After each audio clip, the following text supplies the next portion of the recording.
नमस्कार, news night में आप सभी का स्वागत है। मैं हूं निखिल सिंह और न्यूज नाइट में हम देश दुनिया की तमाम ताजा तरीन खबरें आप तक लेकर आते हैं। आज बात होगी वक्फ बिल पर। घमासान के बीच कैथोलिक समुदाय इस बिल के समर्थन में आ गया है, लेकिन राजनीतिक दलों के बीच तनातनी अभी भी जारी है। क्यों है कुछ मुस्लिम संगठन और राजनीतिक दल इस बिल के विरोध में? खबर विस्तार से दिखाएंगे और खास मेहमानों के साथ चर्चा भी करेंगे। पंजाब सरकार पर किसानों का गुस्सा फूट रहा है। आखिर क्यों? भगवंत मान सरकार पर अन्याय करने का आरोप लगाते हुए किसानों ने आज पूरे राज्य में विधायकों और मंत्रियों के घरों का घेराव किया और उसके साथ ही साथ संगरूर में सीएम के आवास के बाहर प्रदर्शन भी किया। यह खबर भी आपको विस्तार से दिखाएंगे। बात होगी ऑपरेशन ब्रह्मा की, किस तरह से भारत चला रहा है म्यांमार में राहत का कार्य। इसके साथ ही देश दुनिया की दूसरी खबरें भी होंगी, बात क्रिकेट की भी होगी, बात अर्थ जगत की भी होगी। लेकिन सबसे पहले न्यूज नाइट में headlines. Kerala Catholic bishop council के बाद Catholic bishop Congress of India ने भी दिया वक्फ बिल का समर्थन। कहा, मौजूदा कानून के कुछ प्रावधान संविधान के खिलाफ, इन्हें बदलने की जरूरत। कई मुस्लिम धर्मगुरु भी बिल के हक में।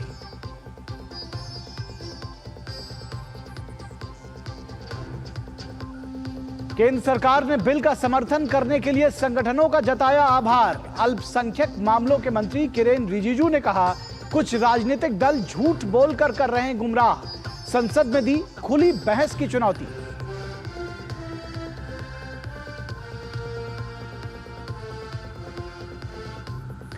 पंजाब में नाराज किसान संगठनों का भगवंत मान सरकार के खिलाफ हल्ला बोल। कई मंत्रियों और विधायकों के घरों का किया घेराव। पूछा, एमएसपी देने के मुख्यमंत्री मान के वादे का क्या हुआ?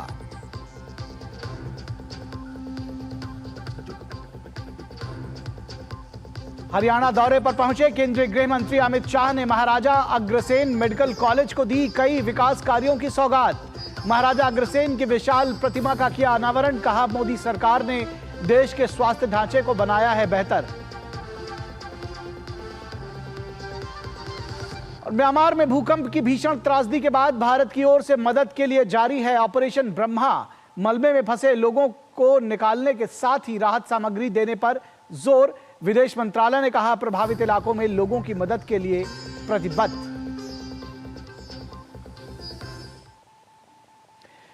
तो न्यूज नाइट में सबसे पहले बात करेंगे वक्फ बिल पर मचे घमासान की। वक्फ बिल को लेकर घमासान मचा हुआ है और सबके बीच कई अल्पसंख्यक संगठन संशोधन बिल के समर्थन में उतर आए हैं।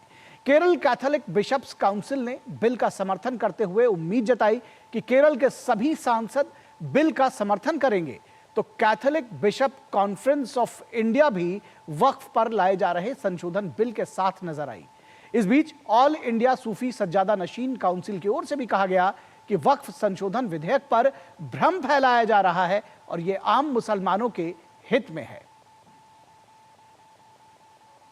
वक्फ पर सरकार को मिल रहा साथ, लेकिन विपक्ष कर रहा दो हाथ। वक्फ पर तकरार, जंग आर पार। वक्फ बिल पर एक और सरकार को तमाम अल्पसंख्यक संगठनों का साथ मिल रहा है, तो वहीं संसद में वो विपक्ष के साथ आर पार की जंग के मूड में है। केरल कैथोलिक बिशप्स काउंसिल यानी केसीबीसी के बाद Catholic bishop conference of India ने भी वक्फ बिल का समर्थन किया है। संगठन ने एक बयान में कहा है कि मौजूदा वक्फ कानून के कुछ प्रावधान संविधान के खिलाफ हैं और इन्हें बदलने की जरूरत है। संगठन ने कहा कि जल्द ही संसद में वक्फ बिल आने वाला है और सभी राजनीतिक दलों और सांसदों को इस पर निष्पक्ष और सकारात्मक रवैया अपनाना चाहिए। साथ ही धार्मिक अल्पसंख्यकों के अधिकारों की रक्षा पर विशेष जोर दिया है। दो ईसाई संगठनों की ओर से बिल का समर्थन करने की अपील के बाद तमाम केंद्रीय मंत्रियों ने इसका स्वागत किया है। केंद्रीय अल्पसंख्यक मामलों के मंत्री किरेन रिजिजू ने फैसले का स्वागत करते हुए कहा है कि ये अधिनियम किसी समुदाय के खिलाफ नहीं है, ये कुछ लोगों के दिमाग में जहर घोलने के लिए फैलाया जा रहा दुष्प्रचार है। उन्होंने उम्मीद जताई कि केरल के सभी सांसद सभी लोगों के हित में इस विधेयक का समर्थन करेंगे और तुच्छ तुष्टीकरण की राजनीति के लिए लोगों के हितों की बलि नहीं चढ़ाएंगे। डेमोक्रेसी में अपना अपना बात करने का, अपना तर्क रखने का पूरा आज़ादी है, लेकिन झूठ बोल करके समाज को गुमराह करने का प्रयास नहीं होना चाहिए। गरीब मुसलमानों के लिए, महिलाओं के लिए और पिछड़े वर्ग जो है मुसलमानों में, उनके लिए और सब के लिए वक्फ अमेंडमेंट बिल का प्रावधान किया जा रहा है। वहीं वित्त मंत्री ने भी फैसले को स्वागत योग्य बताया है। उन्होंने कहा, केरल कैथोलिक बिशप काउंसिल द्वारा उठाया गया ये एक स्वागत योग्य कदम है। उनका आह्वान मौजूदा वक्फ अधिनियम में उन धाराओं में संशोधन करने का है जो अनुचित और संविधान विरोधी है। केरल के कैथोलिक बिशपों ने केंद्र के वक्फ विधेयक का समर्थन किया है। दरअसल केसीबीसी ने मौजूदा वक्फ कानून के असंवैधानिक और न्यायपूर्ण प्रावधानों को संशोधित करने की जरूरत बताते हुए केरल के सभी सांसदों से केंद्र सरकार द्वारा पेश किए गए वक्फ विधेयक का समर्थन करने की अपील की। केरल राज्य वक्फ बोर्ड ने मुनम्बम में लगभग 404 एकड़ भूमि पर दावा किया है, जहां 600 से अधिक परिवार बसे हुए हैं। इनमें से अधिकांश लैटिन कैथोलिक समुदाय के ईसाई और पिछड़े वर्गों के हिंदू हैं, जो दशकों से इस भूमि पर रह रहे हैं और उन्होंने इसे फारूक कॉलेज से कानूनी रूप से खरीदा था। फारूक कॉलेज ने पुष्टि की है कि उसे ये भूमि दान में मिली थी, जिसे बाद में उसने बेच दिया। बावजूद इसके वक्फ बोर्ड मौजूदा कानूनों का हवाला देते हुए इस भूमि पर दावा कर रहा है। केसीबीसी का मानना है कि ऐसे कानूनों में संशोधन कर न्याय संगत भूमि स्वामित्व को सुरक्षित करना आवश्यक है। ऑल इंडिया सूफी सज्जादान शील काउंसिल के चेयरमैन और अजमेर दरगाह के आध्यात्मिक प्रमुख के उत्तराधिकारी सैयद नसरुद्दीन चिश्ती ने भी कहा है कि वक्फ विधेयक पर भ्रम फैलाया जा रहा है। वक्फ में अमेंडमेंट की जरूरत है। देखिए, वक्फ का मतलब ये कतई ये नहीं है कि लोग ये कह रहे हैं कि मस्जिदें छीन जाएंगी, खानकाएं छीन जाएंगी, कब्रिस्तान छीन जाएंगी। ये कहना गलत है और सरकार को कोई जल्दबाजी नहीं है। सरकार ने बहुत तसल्ली से इस बिल को लाई थी। सरकार ने बाकायदा जेपीसी में ये बिल दिया। जेपीसी ने बहुत पेशेंटली सबको सुना है और उसके बाद में अब ये बिल पेश करने जाएंगे। मुझे पूरा यकीन है कि ये बिल आने के बाद में वक्फ के मैटर में ट्रांसपेरेंसी आएगी। फिलहाल वक्फ विधेयक पर सरकार को तमाम संगठनों से समर्थन मिल रहा है और फैसला संसद में होना है। शैलेंद्र मिश्रा के साथ ब्यूरो रिपोर्ट, डीडी न्यूज। और वक्फ पर बनी जेपीसी की रिपोर्ट संसद में पेश हो चुकी है और जल्द ही इससे जुड़ा संशोधन विधेयक सदन में पेश होने वाला है। गृह मंत्री अमित शाह ने लोकसभा में घोषणा की है कि सरकार मौजूदा बजट सत्र के दौरान ही इस वक्फ संशोधन विधेयक को पेश करेगी और इसके साथ ही इस बिल को लेकर घमासान और तेज हो गया, सियासत तेज हो गई।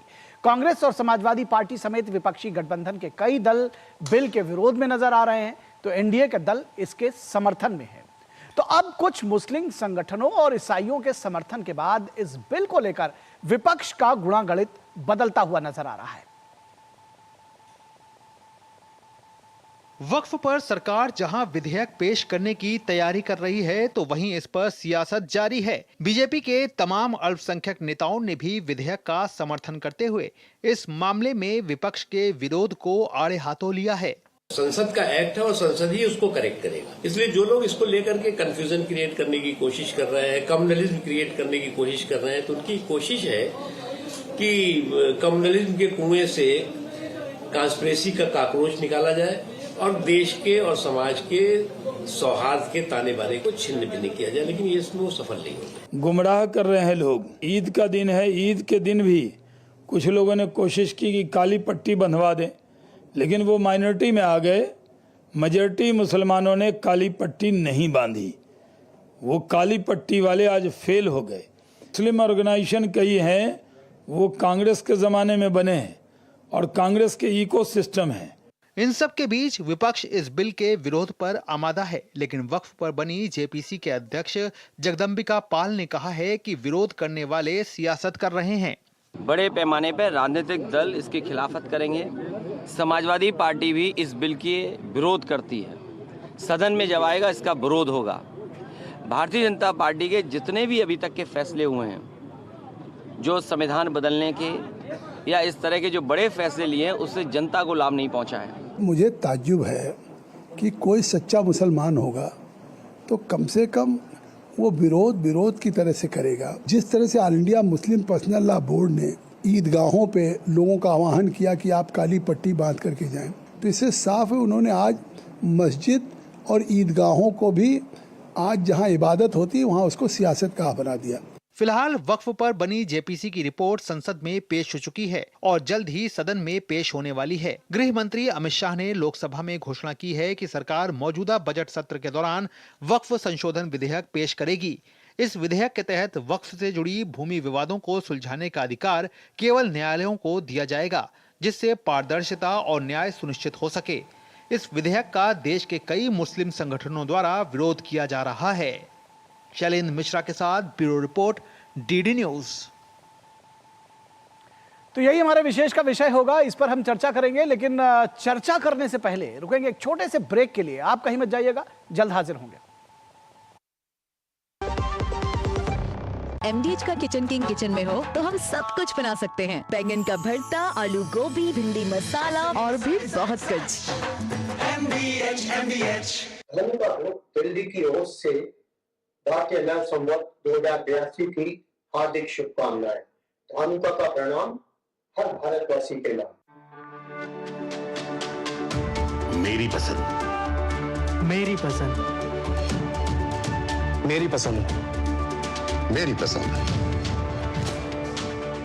हमारी पसंद, हम सबकी पसंद। मजबूत देश का मजबूत सरिया हो गया स्टील।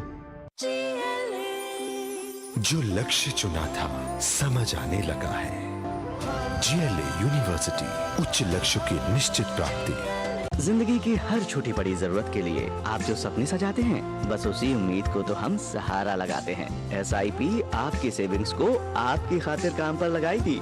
आज ही अपनी पहली SIP की शुरुआत करें। अधिक जानकारी के लिए अपने वित्तीय सलाहकार से परामर्श करें। LIC म्यूचुअल फंड द्वारा निवेशक शिक्षा की एक पहल। म्यूचुअल फंड निवेश बाजार के जोखिम के अधीन है। योजना से संबंधित सभी दस्तावेजों को ध्यान से पढ़ें। विभाग अनेक, कंप्लेंट बॉक्स 1। किसी भी सरकारी दफ्तर, विभाग या बैंक से जुड़ी शिकायत के लिए pgportal.gov.in पर जाएं, रजिस्टर करें, संबंधित विभाग चुनें, शिकायत दर्ज करें और ट्रैकिंग ID नोट करें। SMS या ईमेल पर एक्नॉलेजमेंट पाएं और शिकायत का जवाब सीधे मंत्रालय से प्राप्त करें। अब तक 1 करोड़ 12 लाख से अधिक भारतीयों ने भरोसा जताया। CP ग्राम्स, आपकी हर शिकायत का हल। अभी शिकायत दर्ज करें pgportal.gov.in।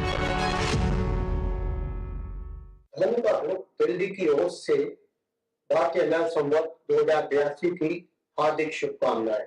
धानुका का प्रणाम हर भारतवासी के नाम। गोल्डी मसाले के 100 ग्राम के स्पेशल पैक्स में फ्रेशनेस लॉक है। ऐसे गोल्डी मसाले जहां जाएं रिश्ते बनाएं।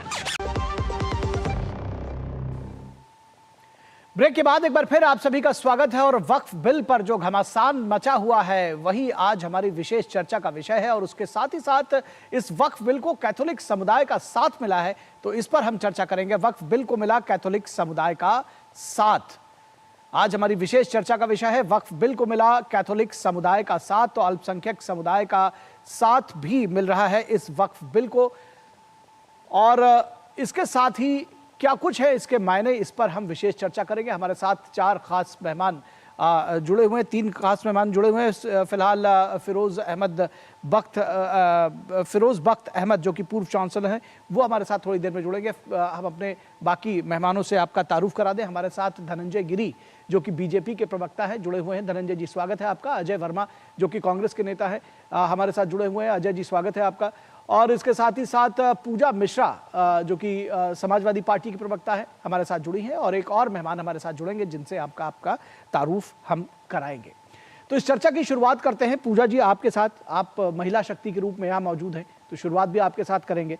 आपको नहीं लगता कि जो मुस्लिम महिलाएं हैं उनके साथ न्याय हो, ट्रांसपेरेंसी आए इस वक्फ कानून में? जो पंक्ति में खड़े आखिरी मुसलमान हैं उन तक जो ये वक्फ की जो संपत्तियां हैं उससे जो अर्जित आय है वो उन तक पहुंच सके?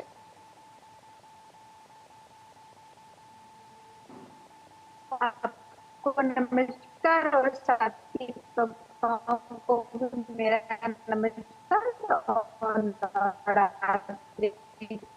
आपकी ऑडियो में थोड़ा प्रॉब्लम हो रहा है, एक बार अपना इंस्ट्रूमेंट चेक कर लें जी। नेटवर्क में कुछ प्रॉब्लम है, नेटवर्क में कुछ प्रॉब्लम। आप कह रहे हैं कि वक्फ बोर्ड की जो महिलाएं हैं, चलिए आपके पास हम बाद में आते हैं, आपके पास पूजा जी बाद में आते हैं, उन तक जो है पूजा जी बाद में आते हैं। नेटवर्क उम्मीद करते हैं कि तब तक ठीक होगा। अजय वर्मा के पास आते हैं। अजय वर्मा जी, यही सवाल अगर आपसे पूछा जाए कि आखिर क्या ऐसी मजबूरी है कि आप लोग वक्फ बिल के, संशोधन बिल के खिलाफ खड़े हैं, क्योंकि एक वर्ग तो ये भी कह रहा है कि मुसलमानों का रहनुमा बनने की होड़ लगी हुई है, और उत्तर प्रदेश की बात हो जहां समाजवादी पार्टी से आपका कंपटीशन है, आरजेडी के साथ आपका बिहार में कंपटीशन है, इसी तरह से जो तमाम क्षेत्रीय दल है, दरअसल कंपटीशन उनसे है, तो कहीं पे निगाहें, कहीं पे निशाना मुसलमानों का साथ पाना बड़ी बात है, तो इसलिए ये सारा खेल चल रहा है।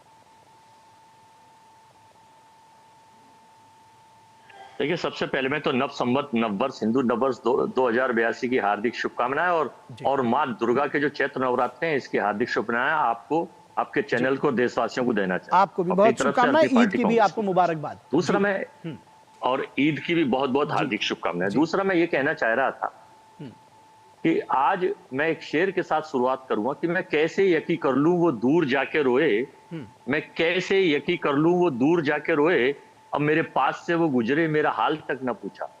मोदी साहब के 2014 से लेकर 24-25 आगे आए, तीसरी बार कार्यकाल इनका बन रहा है, इनके सारे वादों को अगर उठा के ले लीजिए तो वो कोई सच नहीं हुए, सब झूठ के आधार पर टिके हुए थे।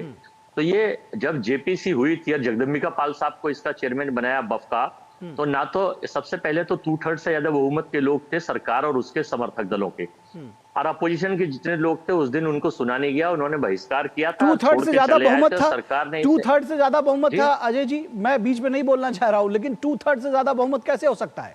एक बात। दूसरी चीज आपने कहा वो दूर जाके रोए, 3 तलाक पे आपने कहा कि सरकार, मैं बाकी चीजों पर जा नहीं रहा हूं क्योंकि आज इसी पर फोकस रखते हैं। 3 तलाक पर आप सरकार के साथ थे या विरोध में थे? मैं अभी पहले आपको बता तो दूं, उसकी को फिर उस पर भी बता दूंगा। तो जब, क्योंकि बात प्रोग्रेसिव बिल्स की हो रही है कि अगर प्रोग्रेसिव की बात हो रही है, जी प्रोग्रेसिव सरकार, देखिए सरकार जो चाहती है पास कर लेती है। सरकार, विपक्ष, हमारा काम है मुद्दों की बात, जनता की बात, देश की 70% आबादी की बात। इनके साथ 40 गठबंधन के लोग हैं, अगर हमारे साथ 24 हैं तो ठीक है। तो चलिए वक्फ बिल पर आपका क्या मुद्दा है, यही हम लोग भी ठीक से 70%, ठीक है।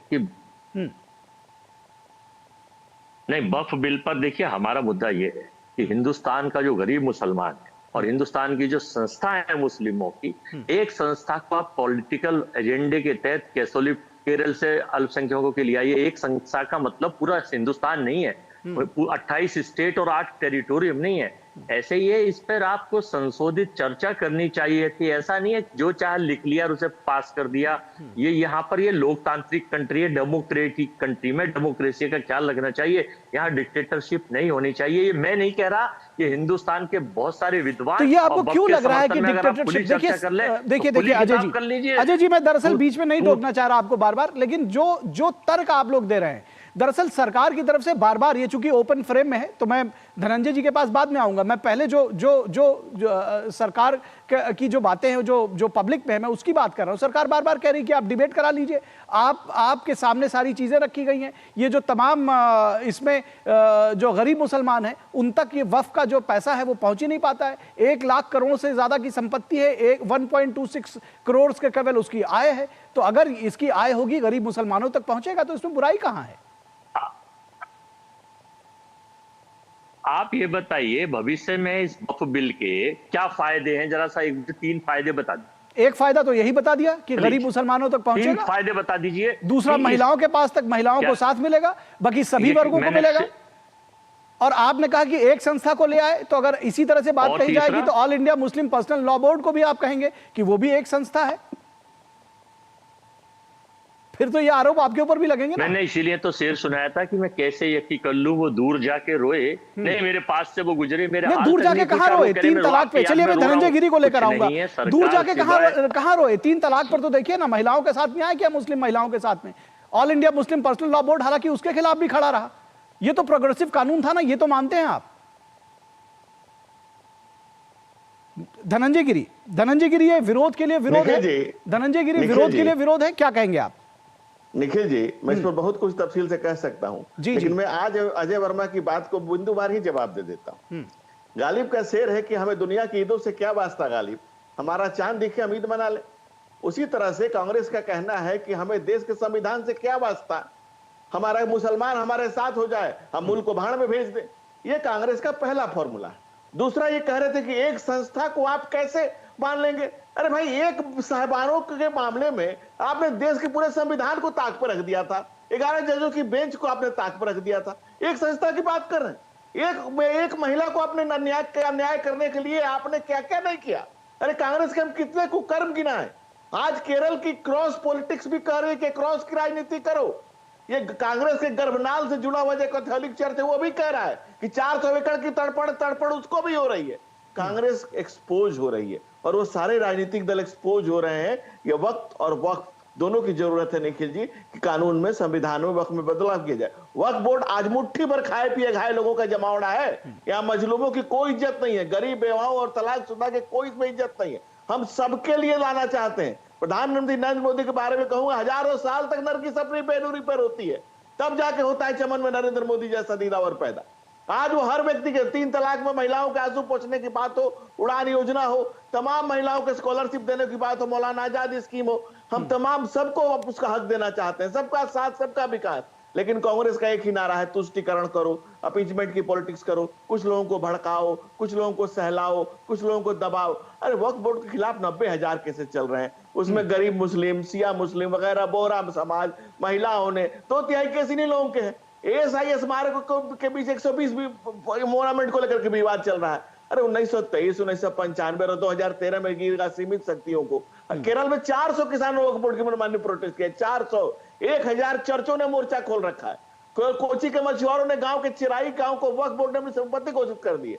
1500 साल पुराने तमिलनाडु के मंदिर को, जब इस्लाम तामील में नहीं आया था तब के मंदिर को, केरल के करबुर्गी को, कर्नाटक में मंत्री जमीर अहमद ने खुद कहा कि वक्फ बोर्ड के पास 23,000 एकड़ जमीन है, बाकी जमीन लोगों ने कब्जा कर रखी है। तो भाई बाकी जमीन लोगों ने कब्जा कर रखी है, 1.2 लाख एकड़ जमीन कर्नाटक में वक्फ बोर्ड दावा करता है और मंत्री कह रहा है 23,000 एकड़ है। तो भाई 1 लाख एकड़ जमीन किसने कब्जा कर रखी है? तो ये सब क्या पता नहीं किया जाए, या कुछ लोगों को मठाधीश बना दिया जाए, कुछ लोगों के मुल्क के ऊपर मुसलमान भाई इसमें खुश रहो और हम कांग्रेस के वोटर बनकर रहो। कांग्रेस की पालकी ढोए, कांग्रेस की पालकी ढोए कुछ लोग, उनको फैनेटिक बनाइए, उनसे पत्थर चलवाइए। हम कहते हैं एक हाथ में, ठीक है, इसी पॉइंट पर चर्चा को आगे बढ़ाएंगे। कांग्रेस की पालकी ढोए, विपक्षी दलों की पालकी ढोए, ये चाहते हैं कि दरअसल जैसा कि आपने कहा कि खाए पिए अघाए लोगों का जमावड़ा है, और ये जो राजनीतिक दल है दूसरे, वो ये नहीं चाहते हैं कि किसी भी तरह से वक्फ बोर्ड का जो फायदा है वो आम मुसलमानों तक पहुंचे। मैं इस बात को पर चाहूंगा इनसाइड फिरोज बख्त अहमद साहब से, जो कि हमारे साथ जुड़ गए हैं, पूर्व चांसलर हैं मौलाना आज़ाद नेशनल उर्दू यूनिवर्सिटी के। सर, स्वागत है आपका। दरअसल मैं इस विषय पर इनसाइड चाहता हूं आपसे, आप इस विषय पर जानकारी दें कि क्या ये बिल ट्रांसपेरेंट है, ट्रांसपेरेंसी लेकर के आएगा, वक्फ की जो बोर्ड है उसको लेकर के कितना जरूरी है, कैसे देखते हैं इसको? देखिए हजरत, मैं आपको एक बात बताऊं, मैंने अपने दोनों दोस्तों को सुना, एक कांग्रेस से हैं और एक भाजपा से हैं जी। उन्होंने अपनी अपनी बात कही, अपनी अपनी पार्टीज को उन्होंने जो लाइन है उसको टो किया जी। देखिए यहाँ मैं बड़ा सफाई से कह दूं, आपने जो सवाल मुझसे किया है, ये जो बिल है, क्या ये बिल जो है बामकसद है, क्या इसमें इंसाफ किया जाएगा मुसलमानों के साथ? ये जो बिल है, ये हर हालत में इसमें मुसलमानों के साथ इंसाफ किया जाएगा। बहुत से लोग, और खास तौर से वो लोग जिसमें मैं नाम लेके कहूंगा, सिवाय अल्लाह के किसी से मैं डरता नहीं, खौफ नहीं खाता, चाहे वो वैसी बिरादरान हो, चाहे वो तौकीर रजा साहब हो, या कोई भी खान साहब हो, ये वही लोग अमेंडमेंट्स के खिलाफ बोल रहे हैं वक्फ के, कि जिन्होंने वक्फ की हजारों एकड़ जमीन दबा रखी है। आप ये बताइए, अभी एक पॉइंट आया था, आप ही ने कहा था या हमारे साथी ने कहा था बीजेपी से, कि वक्फ को खुले हुए काफी अरसा हो गया, 100 साल से ज्यादा हो गए। क्या वक्फ बोर्ड ने किसी बेवा की मदद की है, किसी गरीब बच्चे की मदद की है, किसी कोई जो सीनियर सिटीजन है उसकी मदद की है? कहीं से कोई मदद नहीं हुई। इतने दिन से वक्फ बोर्ड चल रहा है, तो किस मुसलमान को 10 रुपए का फायदा हुआ है? किसी को नहीं हुआ।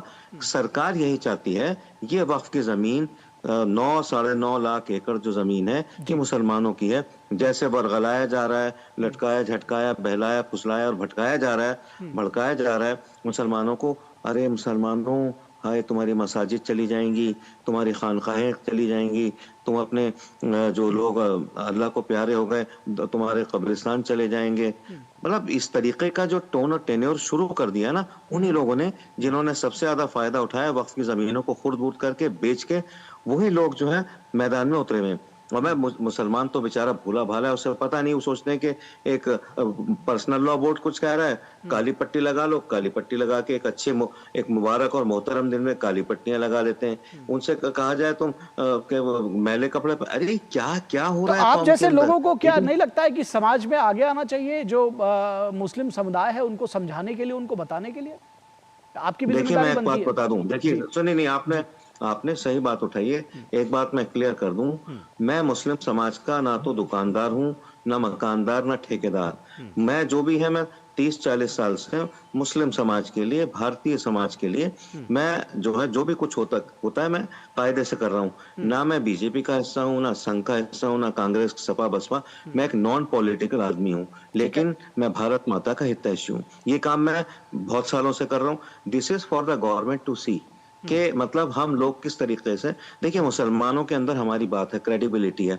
हम अगर उनको ये समझाएंगे, देखो वक्फ बोर्ड में कोई नुकसान नहीं हो रहा, सरकार क्या मोदी जी, क्या प्रेसिडेंट, कोई भी 1 इंच जमीन वक्फ बोर्ड की नहीं ले सकते। मोदी जी की भी हिम्मत नहीं है कि 1 इंच ले लें 9.5 लाख एकड़ में से। ये तो सरकार ये चाह रही है कि जो मुसलमान पिछड़े रहेगा, इनके हाथ में भीख का प्याला आ गया, कुछ नहीं इनके लिए, रिजर्वेशन के नाम में कुछ नहीं इनको दिया। ये सरकार ये सब देख के और आखिर में एक बात कह के बात को तमाम करूंगा, भैया पहले देख तो लो इसको, एक मिनट इसको पास तो हो जाने दो। जो गाड़ी आई नहीं स्टेशन पे, आप कह रहे हो गाड़ी में सीटें नहीं है, गाड़ी में पंखे नहीं है, गाड़ी में लाइट नहीं, बिजली नहीं। अरे भैया आओ देखो, अगर ये ठीक नहीं चले तो करो प्रोटेस्ट। ठीक है।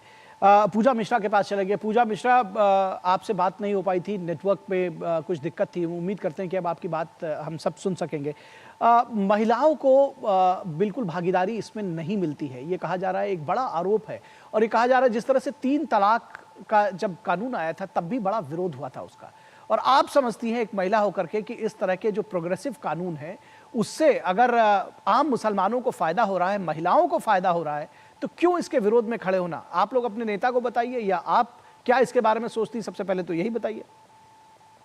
निखिल जी, आपको नमस्कार, साथी वक्ताओं को मेरा नमस्कार, और सभी को नवरात्रि और ईद की हार्दिक शुभकामनाएं।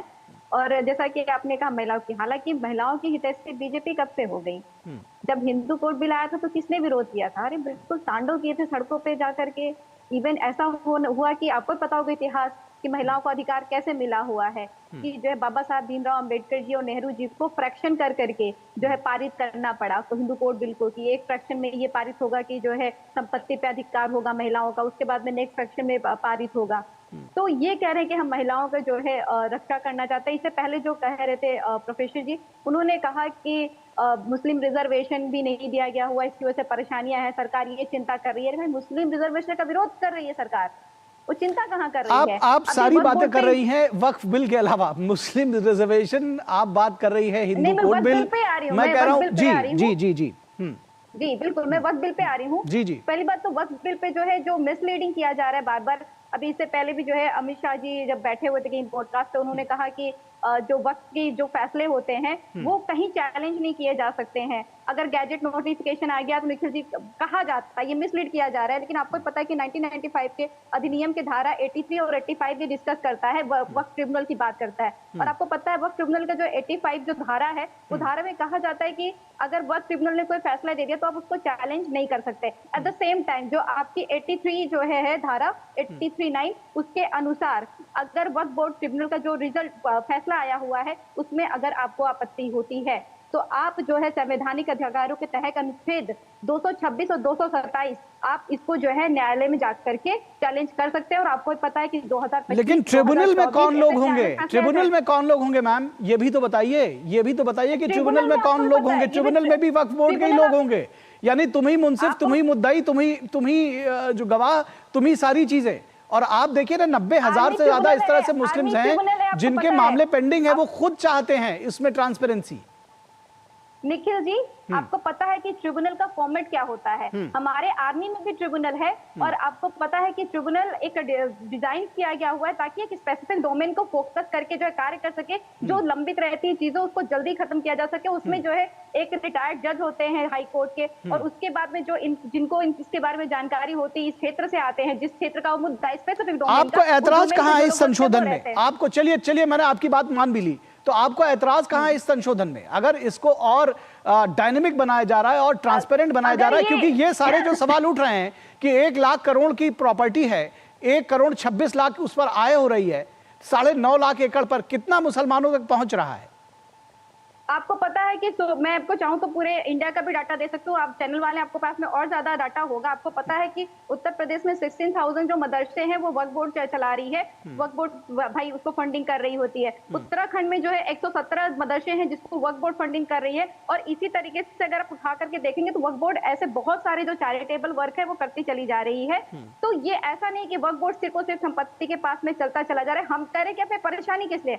हमें परेशानी इसमें है, इसलिए ठीक है, जवाब ले लेते हैं, धनंजय गिरी से जवाब ले लेते हैं। किसी और को इन्वॉल्व करना चाहते हैं, नॉन जो है मुस्लिम वहां पे बांट रहे हैं, इससे परेशानी। आप गवर्नमेंट के पास में अथॉरिटी देना चाहते हैं, इससे परेशानी है। अगर आप हमें सुनेंगे ही नहीं, जेपीसी की मीटिंग में आपने हमें कितना सुना? आपने हमारे ऑब्जेक्शन को भी उस रिपोर्ट से बाहर कर दिया। जब तक हमारे ऑब्जेक्शन रिपोर्ट में नहीं रहेंगे, जब तक हमको सुना नहीं जाएगा, तब तक कैसे होगा? ठीक है, धनंजय गिरी बहुत संक्षेप में जवाब दें। ठीक है मैडम, समय नहीं रहेगा, धनंजय गिरी से जवाब ले लें। धनंजय जी संक्षेप में। निखिल जी, बिंदु बार जवाब देता हूं। पहले बहन ने कहा कि महिलाओं की चिंता, हाँ बहन, हमें महिलाओं की चिंता है, और वाचन में नहीं कर्मणा में है। इस देश की पहली दलित मुख्यमंत्री बहन मायावती को जब गेस्ट हाउस कांड किया गया और सपा के गुंडों ने उनका सील हरण और उनके प्राणघातक हमले किए, तो भाजपा के कार्यकर्ता ब्रह्मदत्त द्विवेदी ने अपने प्राणों की बलि देने दी, उनको बचाया, और बहन मायावती ने जीवन भर राखी बांधी और FIR लिखाया कि सपा के गुंडों ने, वे भाई भट्ट में लिखवाया था, बहन FIR कहीं पढ़ रहा हूं, कि सपा के गुंडों ने मेरी प्रतिष्ठा लेने की कोशिश की और मुझ पर प्राणघातक हमले किए। और जिस पार्टी के आप नेता हैं, उसके नेताजी ने कहा था कि लड़के हैं, लड़कों से गलती हो जाती है। तो हम इस तरह के संस्कार से नहीं आते हैं, हम महिलाओं का बहुत सम्मान करते हैं। दूसरी बात देखिए जी, आपने ठीक वक्त वाले पर आइए, वक्त वाले पर आइए, जल्दी, समय बहुत कम है। दलील भी तुम, जज भी तुम, इंसाफ भी तुम। मेरा कातिल ही मेरा मुंसिफ है, क्या मेरे हक में फैसला देगा?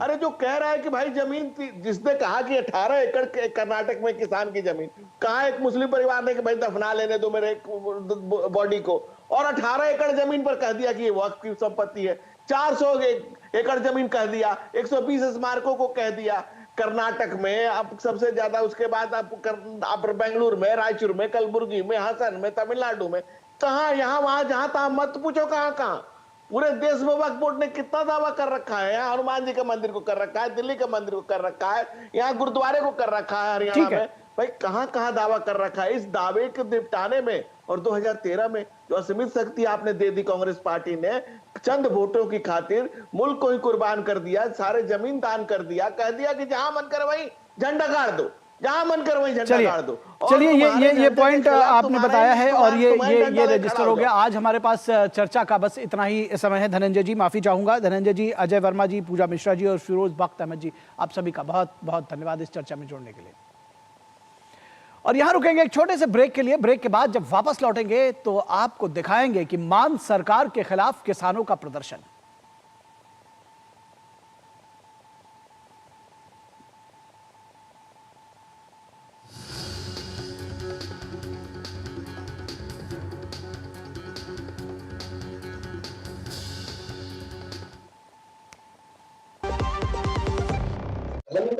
दिल्ली की ओर से भारतीय नव संवत 2082 की हार्दिक शुभकामनाएं। धानुका का प्रणाम हर भारतवासी के नाम। MDH की देगी मिर्च, देगी मिर्च का तड़का, अंग अंग फड़का। MDH की देगी मिर्च। Under the Honorable PM's leadership, an unprecedented push to yoga has been given. Today, yoga is playing a significant role in enhancing health and wellness across the world. PM Yoga Awards are given in recognition to outstanding contributions by individuals and organizations to the field of yoga. These awards carry a trophy, certificate and a prize of 25 lakh rupees. Hurry! Send your entries through MyGov platform before 31st March. Visit Ministry of Ayush website or MyGov platform for more details.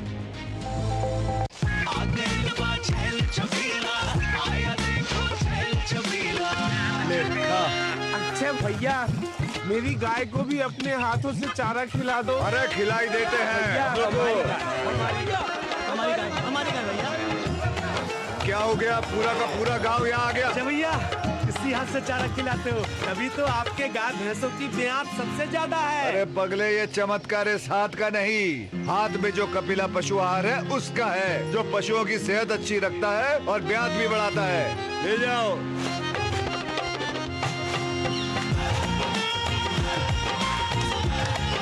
Kapila, देश का number 1 पशु आहार। जब धरती चीर कर निकलता है लोहे का पत्थर और मिलता है मोंगिया के जोश से, फिर तपता है, पिघलता है और बनता है फौलाद। अब होता है सरिया सारी खूबियों के साथ। मोंगिया स्टील, मजबूत देश का मजबूत सरिया। दिल्ली की ओर से भारतीय नव संवत 2082 की हार्दिक शुभकामनाएं। धानुका का प्रणाम हर भारतवासी के नाम। जिंदगी की हर छोटी बड़ी जरूरत के लिए आप जो सपने सजाते हैं, बस उसी उम्मीद को तो हम सहारा लगाते हैं। SIP आपकी सेविंग्स को आपकी खातिर काम पर लगाएगी। आज ही अपनी पहली SIP की शुरुआत करें। अधिक जानकारी के लिए अपने वित्तीय सलाहकार से परामर्श करें। LIC म्यूचुअल फंड द्वारा निवेशक शिक्षा की एक पहल। म्यूचुअल फंड निवेश बाजार के जोखिम के अधीन है। योजना से संबंधित सभी दस्तावेजों को ध्यान से पढ़ें। स्वागत है आपका ब्रेक के बाद। और खबर पंजाब से, जहां किसान नाराज है और सियासत गर्म है। दरअसल पंजाब सरकार पर किसानों का गुस्सा फूट रहा है। अपनी मांगों को लेकर आंदोलन कर रहे किसानों के प्रति बर्बर रुख अख्तियार करते हुए पंजाब सरकार ने उन्हें शंभू और खनौरी बॉर्डर से जबरन हटा दिया था और कई किसान नेताओं को गिरफ्तार कर लिया था, जिसके बाद किसानों में भारी आक्रोश है। और भगवंत मान सरकार पर अन्याय करने का आरोप लगाते हुए किसानों ने आज पूरे राज्य में विधायकों और मंत्रियों के घरों का घेराव किया और साथ ही साथ संगरूर में मुख्यमंत्री के आवास के बाहर प्रदर्शन किया।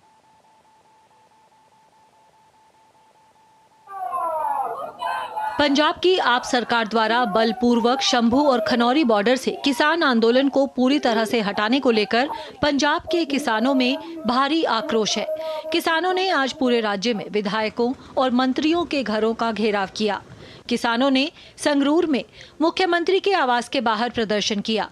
किसानों का आरोप है कि पंजाब सरकार ने उनके साथ जबरदस्ती की। दरअसल 19 मार्च को पुलिस ने शंभू और खनौरी बॉर्डर पूरी तरह से खाली करा दिया था और कई किसान नेताओं की गिरफ्तारियां भी हुई थी।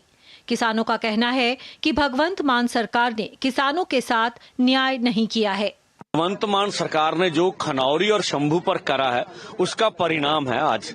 तो जिस तरह से भगवंत मान सरकार ये दावे कर रही है भी हमारे साथ तो किसानों का कोई मुश्किल नहीं, ऐसा कुछ भी नहीं है। अगर भगवंत मान जी या अमन अरोड़ा कहते हैं कि हमारा तो कोई लेना नहीं, हम तो किसानों को खुश कर रहे हैं, तो क्या ये जो नशाबंदी 3 साल तक नहीं हुई, दसियों हजार पंजाब के युवा नशे में मर गए, क्या उसको विकास बोल रही है भगवंत मान जी या अमन अरोड़ा जी? बेरोजगारी सबसे ज्यादा चरम सीमा पर है। किसान संगठन पंजाब सरकार के किसानों के प्रति रवैये से खासे नाराज है। उनकी प्रमुख मांगों में MSP पर गारंटी कानून सहित अन्य मांगों का जल्द समाधान किया जाए। 19 मार्च को शंभू और खनौरी बॉर्डर पर पुलिस कार्रवाई में हुए नुकसान की भरपाई हो। पुलिस द्वारा किसान मोर्चे पर किए गए लाठीचार्ज और हिंसा में घायल किसानों की भरपाई। 20 मार्च को शंभू बॉर्डर पर किसान नेता बलवंत सिंह बहरामके पर लाठीचार्ज करने वाले शंभू थाने के SHO हरप्रीत सिंह को बर्खास्त किया जाए। शंभू और खनौरी बॉर्डर पर हुई चोरी और लूटपाट की घटनाओं में शामिल असामाजिक तत्वों पर तुरंत केस दर्ज हो। ट्रैक्टर, ट्रॉलियों और अन्य सामान की चोरी की साजिश में शामिल विधायक गुरलाल घनौर की विधानसभा सदस्यता रद्द हो जैसी मांगे हैं। पंजाब में किसान काफी समय से अपनी मांगों को लेकर आंदोलनरत हैं। इस मामले में किसान नेताओं की केंद्रीय मंत्रियों के प्रतिनिधिमंडल से भी कई दौर की वार्ता हो चुकी है, लेकिन इस बीच पंजाब सरकार ने किसानों के प्रति बर्बर रुख इख्तियार करते हुए उन्हें शंभू और खनौरी बॉर्डर से जबरन हटा दिया और कई किसान नेताओं को गिरफ्तार कर लिया, जिसके बाद किसानों में आक्रोश है। Bureau report, DD news. केंद्रीय गृह मंत्री अमित शाह ने सोमवार को हिसार के अग्रोहा में महाराजा अग्रसेन मेडिकल कॉलेज को कई विकास कार्यों की सौगात दी। गृह मंत्री ने मेडिकल कॉलेज में पीजी हॉस्टल का शिलान्यास किया, आईसीयू और महाराजा अग्रसेन की विशाल प्रतिमा का अनावरण भी किया। अमित शाह ने महाराजा अग्रसेन को अग्रोहा का मसीहा बताया और उनके नक्शे कदम पर चलने की बात कही, उनसे प्रेरणा लेने की बात कही। इस मौके पर हरियाणा के मुख्यमंत्री समेत सांसद नवीन जिंदल, हिसार की विधायक सावित्री जिंदल और कई विधायक मौजूद रहे। सोमवार को हिसार पहुंचे केंद्रीय गृह मंत्री अमित शाह ने महाराजा अग्रसेन मेडिकल कॉलेज परिसर में 32 बेड के अत्याधुनिक सुविधाओं वाले आईसीयू का उद्घाटन किया। साथ ही 20 फीट ऊंची महाराजा अग्रसेन की 800 किलोग्राम वजनी प्रतिमा का अनावरण किया। पीजी स्टूडेंट्स के लिए बनने वाले 60 कमरों के छात्रावास भवन की भी आधारशिला रखी गई। उसके बाद गृह मंत्री ओपी जिंदल ऑडिटोरियम में मेडिकल के छात्रों को संबोधित किया। आजादी के संग्राम से लेकर आजादी के बाद के 76 साल में हरियाणा का योगदान हमेशा एक छोटे प्रदेश के रूप में सीमांकन होने के बाद भी देश के बड़े बड़े राज्यों से बहुत ज्यादा रहा है। केंद्रीय गृह मंत्री अमित शाह ने अग्रोहा क्षेत्र के विकास में महाराजा अग्रसेन के योगदान को नमन किया। साथ ही पीएम मोदी को उन्हीं के नक्शे कदम पर चलने वाला पाथिक बताया। पीएम मोदी ने अपने 10 साल के शासनकाल में 25 करोड़ जनता को गरीबी से बाहर निकाला, 4 करोड़ मकान बनाए, 12 करोड़ परिवारों को गैस कनेक्शन दिए, वहीं 15 करोड़ परिवारों को शुद्ध पेयजल और 12 करोड़ घरों तक शौचालय समेत 80 करोड़ लोगों तक राशन और अंतिम पायदान के लोगों तक आयुष्मान जैसी स्वास्थ्य सेवा पहुंचाई। आज नरेंद्र मोदी जी के 10 साल के अंदर 25 करोड़ लोगों गरीबी की रेखा से ऊपर एक 10 साल के अंदर ही ले जाने का काम किया। 4 करोड़ आवास बनाए, मतलब 20 करोड़ लोगों को छत देने का काम किया। 81 करोड़ लोगों को प्रति व्यक्ति 5 किलो राशन मुफ्त मिलता है। 11 करोड़ लोगों को गैस का चूल्हा देकर धुआं मुक्त घर बनाने का काम किया। आजादी के 70 साल के बाद 12 करोड़ घर ऐसे थे जिसमें शौचालय नहीं था, और आज मैं अभिनंदन देना चाहता हूं हरियाणा सरकार को कि देश में सबसे पहले हर घर को शौचालय देने वाली सरकार हमारी हरियाणा सरकार बनी। कांग्रेस पर कटाक्ष करते हुए केंद्रीय गृह मंत्री ने कहा कि 10 साल पहले हरियाणा की सरकार खर्ची और पर्ची पर चलती थी। 10 साल पहले उस सरकार ने हरियाणा के बजट को 41,000 करोड़ पर छोड़ा था। आज हरियाणा का बजट 1,43,000 करोड़ रुपए है। हरियाणा आज शिक्षा, स्वास्थ्य, इंफ्रा के विकास के साथ साथ खेल, स्वच्छता और सफाई में पहले पायदान पर है और ये देश के बाकी राज्यों के सामने एक मिसाल है। धीरज कुमार की रिपोर्ट, डीडी न्यूज, हिसार। और यहां रुकेंगे एक छोटे से ब्रेक के लिए। ब्रेक के बाद जब वापस लौटेंगे तो आपको दिखाएंगे कि देश भर में ईद की रौनक। आगे देखिए, देश भर में ईद की रौनक।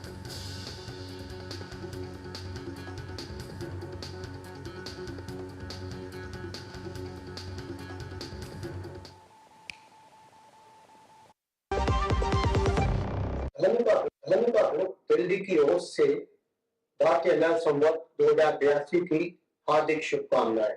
धानुका का प्रणाम हर भारतवासी के नाम। मुथूट फाइनेंस पेश करते हैं गोल्ड लोन मेला। गोल्ड लोन लेने पर और कस्टमर रेफर करने पर पाइए सुनहरा मौका, लाखों के गिफ्ट वाउचर जीतने का, साथ ही साथ जीते आप 24 कैरेट खरा सोना। गोल्ड लोन लेने के लिए आज ही मुथूट फाइनेंस की ब्रांच में जाइए या फिर कॉल कीजिए 1-800-313-1212। जो लक्ष्य चुना था समझ आने लगा है। GLA यूनिवर्सिटी, उच्च लक्ष्य की निश्चित प्राप्ति। धानुका ग्रुप दिल्ली की ओर से भारतीय नव संवत 2082 की हार्दिक शुभकामनाएं। धानुका का प्रणाम हर भारतवासी के नाम। स्वागत है आपका ब्रेक के बाद। और आगे बढ़ने से पहले हम आपको बताएंगे कि न्यूज नाइट में हमने अब तक आपको क्या क्या दिखाया। वक्फ बिल को मिल रहा है समर्थन। ये वक्फ बिल को जो समर्थन मिला है उससे जुड़ी हुई खबर हमने आपको दिखाई, उस पर चर्चा भी की। वक्फ बिल को मिल रहा है समर्थन, मान सरकार के खिलाफ किसानों का प्रदर्शन, पंजाब से जुड़ी हुई खबर थी। और अमित शाह का हरियाणा दौरा, ये खबर भी हमने आपको विस्तार से दिखाई। अमित शाह के हरियाणा दौरे के क्या कुछ रहे प्रमुख अंश, इस पर हमने बात की। और अब इसके बाद आगे बढ़ेंगे और बात होगी ईद की। देश दुनिया में ईद उल फितर पूरे हर्ष और उल्लास के साथ मनाई जा रही है। सोमवार सुबह से ही ईदगाहों और मस्जिदों में लोगों ने ईद की नमाज अदा की। ईद के दौरान बाजारों की रौनक देखने लायक थी। देश भर में ईद उल फितर का त्योहार बड़े हर्षोल्लास के साथ मनाया गया। इस मौके पर लोगों ने एक दूसरे को ईद की मुबारकबाद दी। सोमवार सुबह से ईदगाहों और मस्जिदों में लोगों ने ईद की नमाज अदा की। देश भर में जम्मू से लेकर कन्याकुमारी तक लोगों ने परंपरागत रूप से ईद में शिरकत की। राष्ट्रपति द्रौपदी मुर्मू ने देशवासियों को ईद की बधाई दी। उन्होंने अपने सोशल मीडिया प्लेटफॉर्म एक्स पर पोस्ट करके कहा, ईद उल फितर के मुबारक मौके पर सभी देशवासियों, विशेष रूप से मुस्लिम भाइयों और बहनों को बधाई। ये त्योहार भाईचारे की भावना को मजबूत बनाता है तथा करुणा भाव और दान की प्रवृत्ति को अपनाने का संदेश देता है। मैं कामना करती हूं कि ये पर्व सभी के जीवन में शांति, समृद्धि और खुशियां लेकर आए तथा सबके दिलों में नेकी के रास्ते पर आगे बढ़ने के जज्बे को मजबूत बनाए। प्रधानमंत्री ने देशवासियों को ईद उल फितर की बधाई दी। उन्होंने अपने सोशल मीडिया प्लेटफॉर्म एक्स पर पोस्ट करके लिखा कि ये त्योहार हमारे समाज में आशा, सद्भाव और दयालुता की भावना को आगे बढ़ाए। आपके सभी प्रयासों में खुशी और सफलता मिले। ईद मुबारक। राजधानी दिल्ली की जामा मस्जिद में ईद उल फितर मनाने के लिए काफी संख्या में लोग पहुंचे। लोगों ने इस मौके पर विशेष नमाज अदा की और एक दूसरे को ईद की मुबारकबाद दी। असम में सोमवार को ईद उल फितर मनाई गई। राजधानी गुवाहाटी में मचखोवा ईदगाह मैदान और राजधानी मस्जिद जैसे स्थानों पर नमाज अदा की गई। असम के मुख्यमंत्री हिमंत बिस्वा शर्मा ने ईद की बधाई देते हुए शांति और समृद्धि की कामना की। वाकई में खुशी का दिन है। सबको, देशवासियों को, सभी देशवासियों को ईद की बहुत बहुत मुबारकबाद। जितने भी त्योहार हैं, हिंदू के, मुसलमानों के, सिख ईसाई के, वो सब भाईचारा सिखाते हैं। वहीं जम्मू कश्मीर के बनिहाल में ईद उल फितर के मौके पर लोगों ने नमाज अदा की। तमिलनाडु के चेन्नई में भी लोगों ने ईद उल फितर के मौके पर नमाज अदा की। राजस्थान के जयपुर में ईद के मौके पर हिंदुओं ने ईदगाह आने वाले लोगों पर फूल बरसाए। केरल के तिरुवनंतपुरम में ईद उल फितर के मौके पर लोगों ने चंद्रशेखरन नायर स्टेडियम में नमाज अदा की। मध्य प्रदेश के भोपाल में लोगों ने ईदगाह मस्जिद में नमाज अदा की। लद्दाख में हजारों लोग नमाज अदा करने और ईद उल फितर मनाने के लिए लेह में एकत्र हुए। भाजपा नेता मुख्तार अब्बास नकवी ने ईद की मुबारकबाद दी, तो वहीं बीजेपी नेता शहनवाज हुसैन ने देशवासियों को ईद की शुभकामनाएं देते हुए देश और दुनिया में शांति की अपील की। पूरे जश्न के साथ, जुनून और जज्बे के साथ ईद मनाई जा रही है और ये मीठी ईद है, इसलिए इस मीठी ईद में कोई कड़वी बात नहीं होनी चाहिए। भाईचारा दिखा है, कहीं पर भी कोई गड़बड़ी नहीं हुई है और उत्तर प्रदेश में भी सब जगह अच्छे से नमाज हुई है और एक दूसरे के लोग गले मिले हैं। आज के दिन बहुत बहुत मुबारकबाद। इस बीच पश्चिम बंगाल की मुख्यमंत्री ममता बनर्जी ईद उल फितर के मौके पर कोलकाता के ईदगाह पहुंचे, लेकिन उनका बयान ने विवाद पैदा कर दिया। ममता ने कहा कि कुछ राजनीतिक दल सांप्रदायिक हिंसा फैलाते हैं। तो वहीं ममता के बयान पर प्रदेश भाजपा अध्यक्ष और केंद्रीय मंत्री सुकांत मजूमदार ने निशाना साधते हुए कहा कि ये टीएमसी ही है जो दंगे कराती है। ये दंगा टीएमसी कर रही है, टीएमसी करा रही है, लेकिन ममता बनर्जी अपीजमेंट की पॉलिटिक्स करती है और सीपीएम भी अपीजमेंट की पॉलिटिक्स करती है। सीपीएम और ममता बनर्जी एक ही साथ है, एक ही साथ है। ईद का त्योहार न केवल भाईचारे का संदेश देता है, बल्कि एक दूसरे से खुशियां बांटने की भी नसीहत देता है। Bureau report, DD news. और यहां रुकेंगे एक ब्रेक के लिए, लेकिन ब्रेक के बाद जब वापस लौटेंगे तो आपको दिखाएंगे जारी है ऑपरेशन ब्रह्मा। आगे देखिए, जारी है ऑपरेशन ब्रह्मा।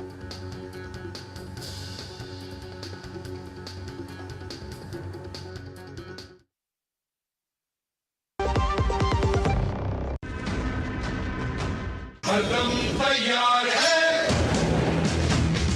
बिल्कुल तैयार है,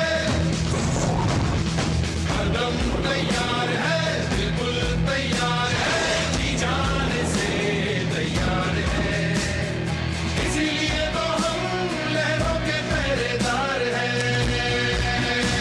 जय भारती, जय भारती, हम हैं नौसेना, हम हैं भारत के सारथी। जय भारती, जय भारती, हम हैं नौसेना, हम हैं भारत के सारथी, सारथी, सारथी।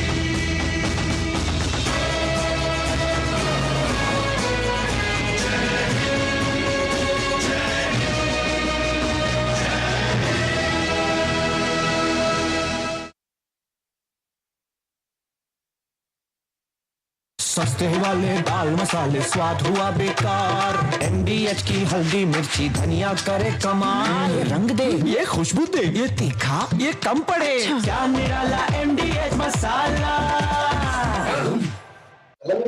दिल्ली की ओर से भारतीय नव संवत 2082 की हार्दिक शुभकामनाएं। धानुका का प्रणाम हर भारतवासी के नाम।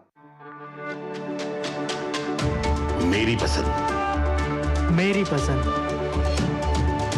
मेरी पसंद, मेरी पसंद, हमारी पसंद, हम सबकी पसंद। मजबूत देश का मजबूत सरिया मोंगिया स्टील। जो लक्ष्य चुना था समझ आने लगा है। GLA यूनिवर्सिटी, उच्च लक्ष्य की निश्चित प्राप्ति। एक ऐसा तबका जो रिटायरमेंट के बारे में आज भी बिल्कुल नहीं सोचता, वो है औरतें। औरतें कमा के भी वल्नरेबल हैं। सो NPS एक इक्वालिटी ला रहा है, हम सब एक बराबर प्लेटफॉर्म पे हैं। अपने बेहतर कल को सुनिश्चित करने के लिए NPS जरूरी है। दिल्ली की ओर से भारतीय नव संवत 2082 की हार्दिक शुभकामनाएं। धानुका का प्रणाम हर भारतवासी के नाम। MDH की देगी मिर्च, देगी मिर्च का तड़का, अंग अंग फड़का। MDH की देगी मिर्च।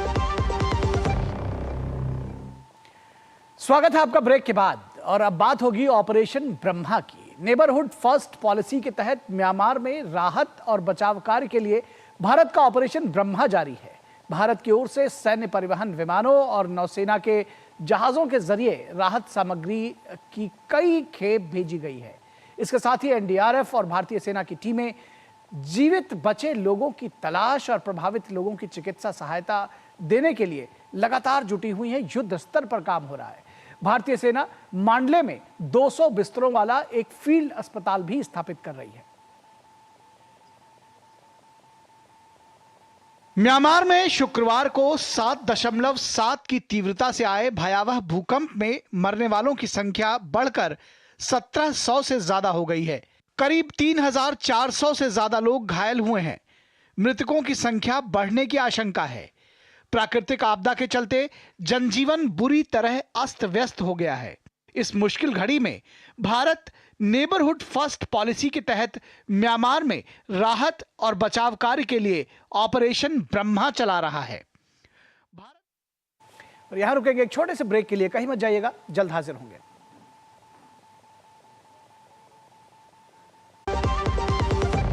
जीरा से प्यास बुझाएं, डाइजेशन के लिए मस्त, शरीर में नमक पानी का बैलेंस बनाए।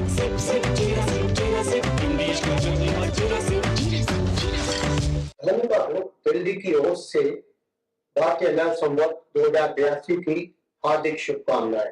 धानुका का प्रणाम हर भारतवासी के नाम। जिंदगी की हर छोटी बड़ी जरूरत के लिए आप जो सपने सजाते हैं, बस उसी उम्मीद को तो हम सहारा लगाते हैं। SIP आपकी सेविंग्स को आपकी खातिर काम पर लगाएगी। आज ही अपनी पहली SIP की शुरुआत करें। अधिक जानकारी के लिए अपने वित्तीय सलाहकार से परामर्श करें। LIC म्यूचुअल फंड द्वारा निवेशक शिक्षा की एक पहल। म्यूचुअल फंड निवेश बाजार के जोखिम के अधीन है। योजना से संबंधित सभी दस्तावेजों को ध्यान से पढ़ें। मुथूट फाइनेंस पेश करते हैं गोल्ड लोन मेला। गोल्ड लोन लेने पर और कस्टमर रेफर करने पर पाइए सुनहरा मौका, लाखों के गिफ्ट वाउचर जीतने का। साथ ही साथ जीतें आप 24 कैरेट खरा सोना। गोल्ड लोन लेने के लिए आज ही मुथूट फाइनेंस की ब्रांच में जाइए या फिर कॉल कीजिए 1-800-313-1212। जो लक्ष्य चुना था समझ आने लगा है। GLA यूनिवर्सिटी, उच्च लक्ष्य की निश्चित प्राप्ति। दिल्ली की ओर से भारतीय नव संवत 2082 की हार्दिक शुभकामनाएं। धानुका का प्रणाम हर भारतवासी के नाम। गोल्डी मसाले के 100 ग्राम के स्पेशल पैक्स में फ्रेशनेस लॉक है। ऐसे गोल्डी मसाले जहां जाएं रिश्ते बनाएं।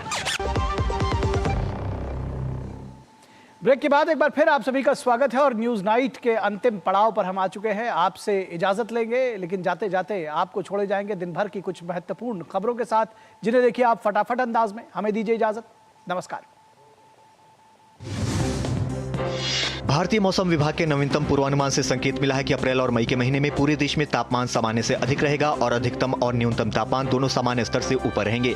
मौसम विभाग के मुताबिक भारत के अधिकांश हिस्सों में तापमान 4 अप्रैल से बढ़ना शुरू हो जाएगा। अप्रैल में मध्य भारत, पूर्वी भारत और उत्तरी भारत के कुछ हिस्सों में अधिकतम तापमान सामान्य से काफी अधिक रहने का अनुमान है, जबकि सुदूर पूर्वोत्तर को छोड़कर अधिकांश हिस्सों में न्यूनतम तापमान भी अधिक रहेगा। छत्तीसगढ़ के दंतेवाड़ा जिले में सुरक्षा बलों ने 25 लाख रुपए की इनामी महिला माओवादी को मुठभेड़ में मार गिराया। पुलिस अधिकारियों ने सोमवार को ये जानकारी दी। दंतेवाड़ा और बीजापुर के सीमावर्ती क्षेत्र में हुई मुठभेड़ में सुरक्षा बलों ने दंडाकारण्य स्पेशल जोनल कमेटी की सदस्य रेणुका उर्फ बानू को मार गिराया। दिल्ली के छतरपुर इलाके में एनसीबी और दिल्ली पुलिस ने बड़ी कार्रवाई की है। संयुक्त टीम ने एक संदिग्ध वाहन से 10.2 करोड़ रुपए की 5 किलोग्राम मेथमफेटामाइन बरामद की। वाहन सवार 5 लोगों को गिरफ्तार कर लिया गया, जिसमें 4 अफ्रीकी नागरिक शामिल हैं। साथ ही पुलिस ने पश्चिमी दिल्ली के तिलक नगर स्थित एक अफ्रीकी किचन से भी बड़ी मात्रा में ड्रग्स बरामद किए। ईस्ट कोस्ट रेलवे ने कटक नेरगुंडी रेल सेक्शन पर ट्रेन सेवाओं को फिर से बहाल कर दिया है। रविवार को Bengaluru Kamakhya AC superfast express के पटरी से उतरने के बाद रेलवे कर्मी रात भर रेल सेवाओं की बहाली के लिए युद्ध स्तर पर कार्य करते रहे। रेल कर्मियों के अथक परिश्रम से सोमवार सुबह उन्हें इस कार्य में सफलता मिली और इस रूट पर फिर से ट्रेनों का परिचालन शुरू हो गया। DRDO ने 15 दिनों तक काम करने